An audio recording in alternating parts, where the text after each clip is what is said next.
Did you see what I did there with the thumbnail?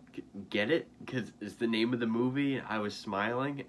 Get it? It's the name of the movie. So I did it. God, it's clever, original. It's so original, so clever of me to think of that. I'm willing to bet I'm the only one that's done that. Because it's the name of the movie, so I did it. I bet I'm the only one. I promise. I bet I'm the only one that did that for the thumbnail. Yeah, this is for the new movie Smile, which I saw this afternoon. Came out September 30th, so just like last week. Premiered earlier at Fantastic Fest. Originally, it was going to be called Something's Wrong with Rose, based on the 2020 short film Laura Hasn't Slept, written and directed by Parker Finn. It was his short film as well.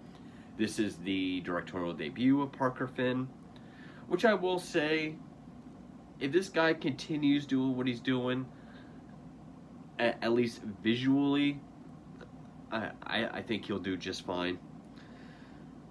But stars Sosie Bacon, Jesse T. Usher, Kyle Gallner. People might recognize from... He was the male lead in the Elm Street remake. He was in Haunting in Connecticut, Jennifer's Body. He's kind of the store brand Robert Pattinson. Caitlin Stasey, Cal Penn of Harold and Kumar, which he did do better in this than he did in A Girl in the Photographs. I could not take him seriously at all with his Jeff Goldblum impression in that. He did do better in this, but just everything he says sounds funny. And Rob Morgan. Charlie Saroff did the cinematography, and Cristobal Tapia de Veer composed the score. It was made for $17 million, already grossed $36.5, so it's already doubled its budget. It's going to be a hit. Now, and it's getting pretty good reviews. A lot of people seem to like it, which... This is going to be a spoiler-filled review, so I'm just going to go through the plot really quick. But before I do that, I will say, when I first saw the trailer for this, maybe about a month ago or whatever, and I've seen the trailer so many times, it was one of the bigger YouTube ads. The only thing this made me think of was not only just a run-of-the-mill, generic, jump-scare-laden film by Blumhouse. It's not Blumhouse, but it reminded me so much of a Blumhouse film, just from the trailer. But more specifically, Blumhouse's Truth or Dare. And while I will say it is better than Truth or Dare, by a landslide, it is a lot better, it's pretty much the same damn film. There's some sort of curse that, once you... The tagline pretty much tells you, once you see it, it's too late. Some people have said that, despite everything, it is a little too unfamiliar, specifically with It Follows and The Ring. Throw in Truth or Dare in that, you get the movie. But of course, It Follows it's already a horror masterpiece of the last 10 years. So, of course, I think It Follows is a complete 180 of this film. But of course, people laugh at me because you don't even see anything in It Follows, and it's trying to be too smart. But people are saying this movie's fucking smart. I mean, I guess. But it is like It Follows, The Ring, and Truth or Dare, whereas this curse, whatever, this unseen entity, it targets people with some sort of traumatic baggage, some sort of past trauma, leeches onto them, and then for some set period, they appear to the outside world to be severely mentally ill. They see people with the big rictus grin from the trailers, or the last person they saw that had it. Because the curse is, it drives you to commit suicide, and then whoever you kill yourself in front of, they are then inflicted. And really, the trailer with the therapist and the girl in the plaid shirt, that's the opening of the film. And yeah, it makes you see people with grins. It makes you see the person that transmitted it to you have it. and it makes you exhibit very uh, mentally ill, delusional kinds of behavior that you don't realize you're doing until you're driven to commit suicide yourself. So yeah, it very much is one of those curses that's passed from people to people, but we focus on this one person, and that's the movie. I mean, okay, it does have good cinematography. It does have some really well done shots. It is well directed. Especially the scenes like in the trailer where everything's upside down. It feels like it wants to delve into the world and the stigma of uh, a mental illness, but it really just feels like an angry person taking a stab at it. Because, really, okay, so the opening, which is what's in the trailer, the therapist, the girl in the plaid shirt, the therapist is played by Sosie Bacon, who's our lead.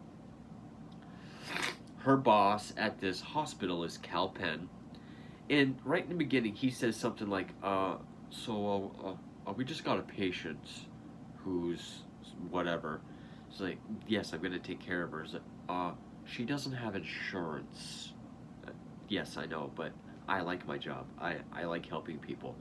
Yeah, but we can't do anything if the insurance company doesn't pay us. So it's like taking a stab at mental health and insurance. And then, of course, the scene where police officers come in and they're using terms like whack job or head case or fucked up. So it's really playing on the stigma that the world has of mental illness. Sosie Bacon does have like a yuppie sister that tries to hide the mental illness of the family and act like she's above it.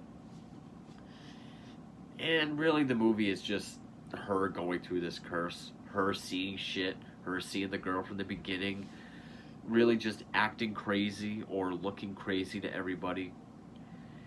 And to be honest, I did not find it that interesting. Uh, it's mostly just jump scare laden. Some of the jump scares, I mean, it reminded me of the new the new version of It, just as loud as it can be. There were a couple scares that were set up well.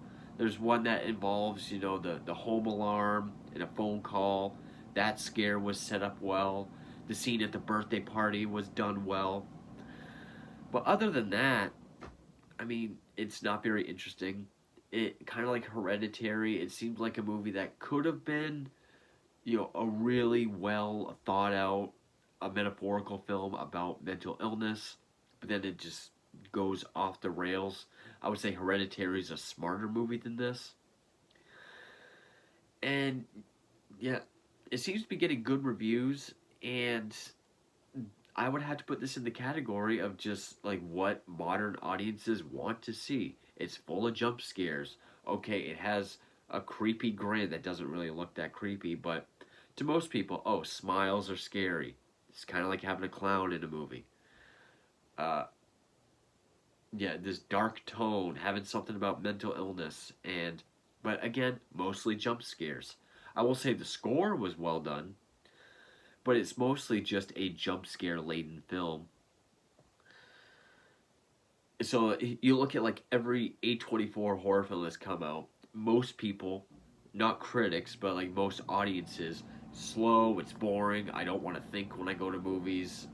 Uh, Nothing happens, it's self-indulgent and pretentious and so full of itself. But then you get to this, and this blends in with most Blumhouse films I've seen. It's just it's a better version of Truth or Dare, but a lesser, far, far lesser version of It Follows. I was not that interested. I mean, I was curious to see where it was going to go, but yeah, I was actually struggling to stay awake. I would honestly have to even though I would put this at the bottom of my horror films of 2022, it's been a very solid year. So even the bottom films are still fairly decent. And I mean, I guess I can't really. I definitely don't hate this film, but I can't really say I liked it. Not very much. I mean, it looked good. That's the best I can give it. And if anyone gets mad at that, those are some reviews I've heard for like A24. Well, it looks good. You got to have more than that. Well, this movie just looks good. It's way too derivative. It not that being derivative is bad, but this is so closely derivative. Like it is so much The Ring, It Follows, Truth or Dare that it's barely its own movie story wise. And yeah, to be honest, I just really didn't give a shit. I did not care for this movie. But now I'm going to get into spoilers. So, yeah, I mean, go see it. I mean, if you're a regular a regular audience member, you'll probably like it. If you like a little bit more substance in your horror films, you might not. I mean, Barbarian wasn't really a metaphor laden horror film, but I had a great time with Barbarian. I really enjoyed Barbarian. And I'm not saying it has to be, like an A24, really smart film to be good, but you know, I would put probably every other horror film I've seen this year over this one. Uh, X and Pearl, not just because they're slashers, like a lot of people say, I'm sure. Like, I know some people say, definitely. I put Men over this. I put Barbarian over this. Nope. Uh, I enjoy Nope more. Uh, Even though Don't Worry, Darling is more of a thriller, I enjoyed that more. But yeah, this just felt super generic and didn't really do anything new. So now I'm getting into spoilers. So yeah, the trailer really is the opening of the film. Uh, this girl comes in, talks about how she's seeing everyone with a smile. She breaks a vase, cuts herself, you know, right in front of the therapist. Which there is this cool overhead shot of her on the gurney with the sheet, where it's just like this blood stained smile in the sheet. Okay, that's cool. And then the whole movie is just her kind of going, falling deeper and deeper into madness, I guess, as this curse takes hold. But it sets itself up well, I guess, because the first scene is a girl walking in this bedroom, see that her mother's committed suicide, and we get that's her, so she's kind of been carrying this guilt her whole life. And really, the only scares was okay, she's finally let go from work on a paid leave because she seems unstable. Her alarm goes off. She gets a call.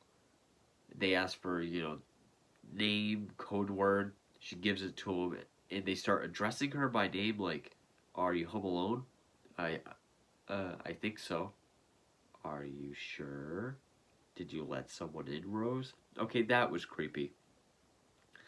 But then when the phone says, "Look behind you," which is this slow turnaround, you know it's going to be a jump scare because that's all this movie is. And then there's the birthday party scene, which was set up well. She has a cat named Mustache that hints that it got lost somewhere. They can't find him. Her sister tells her to show up for her her nephew's 7th birthday. He likes electric trains. Buy him that. We see her buying the train. Then at the birthday party, which is also in the trailer, where the girl from the beginning is sitting there in white, smiling, it is this slow reveal of the kid opening the present. He's all happy, opens it,